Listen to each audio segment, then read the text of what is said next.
Good morning. आज बहुत ही कमाल कविता है, अद्भुत आसमान में। इसे लिखा है हमारे हिंदुस्तान के वरिष्ठ कवि धूमिल साहब ने, मोची राम। तो धूमिल जी की एक कविता मैं आपको सुनाता हूँ, थोड़ा धैर्य से सुनिएगा, थोड़ी सी लंबी है। रापी से उठी आंखों ने मुझे क्षण भर टटोला और फिर जैसे पतियाते हुए स्वर में वो हंसते हुए बोला, बाबूजी सच कहूं मेरी निगाह में ना कोई छोटा है ना कोई बड़ा। मेरे लिए हर आदमी एक जोड़ी जूता है जो मेरे सामने मरम्मत के लिए खड़ा है। और असल बात तो ये है कि वो चाहे जो हो, जहां है जहां कहीं है, आजकल कोई आदमी जूते की नाप से बाहर नहीं है। फिर भी मुझे ख्याल रहता है कि पेशेवर हाथों और फटे हुए जूतों के बीच कहीं ना कहीं एक आदमी है जिस पर टांके पड़ते हैं, जो जूतों से झांकती हुई उंगली की चोट छाती पर हथौड़े की तरह सहता है। यहां तरह तरह के जूते आते हैं और आदमी की अलग अलग नवैयत बतलाते हैं। सबकी अपनी अपनी शक्ल है, अपनी अपनी शैली है। मसलन एक जूता है। जूता क्या है? चकतियों की थैली है।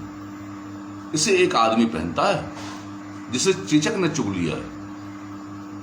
उस पर उम्मीद को तरह देती हुई हंसी है, जैसे टेलीफोन के खंबे पर कोई पतंग फंसी है और खड़खड़ा रही है। बाबूजी इस पर पैसे क्यों फूकते हो? मैं कहना चाहता हूं, मगर मेरी आवाज लड़खड़ा रही है। मैं महसूस करता हूं भीतर से एक आवाज आती है, कैसे आदमी हो, अपनी जाति पर थूकते हो? आप यकीन करें, उस समय मैं चकतियों की जगह आंखें ताकता हूं और पैसे में पड़े हुए आदमी को बड़ी मुश्किल से निभाता हूं। एक जूता है और जिसके पैर को बांधकर एक आदमी निकलता है सैर को। ना वो अक्लमंद है ना वक्त का पाबंद है, उसे जाना कहीं नहीं है, मगर चेहरे में बड़ी हड़बड़ी है। वो कोई बनिया है या बिसाती है, मगर रोब ऐसा कि हिटलर का नाती है। इसे बांधो, उसे काटो, यहां सियो, अरे यहां टोको, वहां पीरो, हिस्सा दो, ऐसा चमकाओ, जूते को ऐसा बनाओ।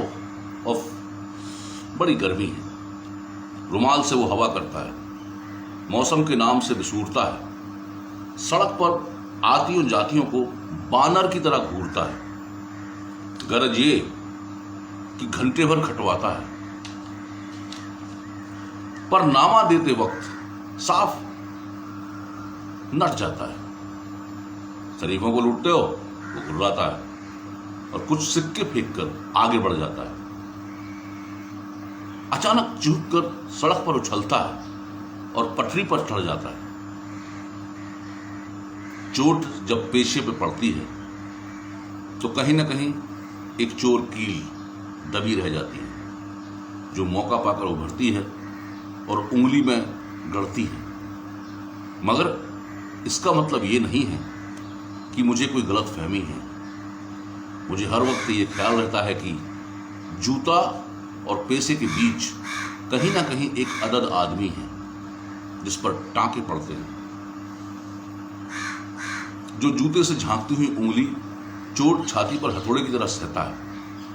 और बाबूजी असल बात तो यह है कि जिंदा रहने के पीछे अगर सही तर्क नहीं है तो रामनामी बेचकर या रंडियों की दलाली करने में कोई फर्क नहीं है। तो यही वो जगह है जहां हर आदमी अपने पैसे से छूटकर भीड़ का एक टमटमाता हुआ हिस्सा बन जाता है। सभी लोगों की तरह भाषा उसे काटती है। मौसम सताता है।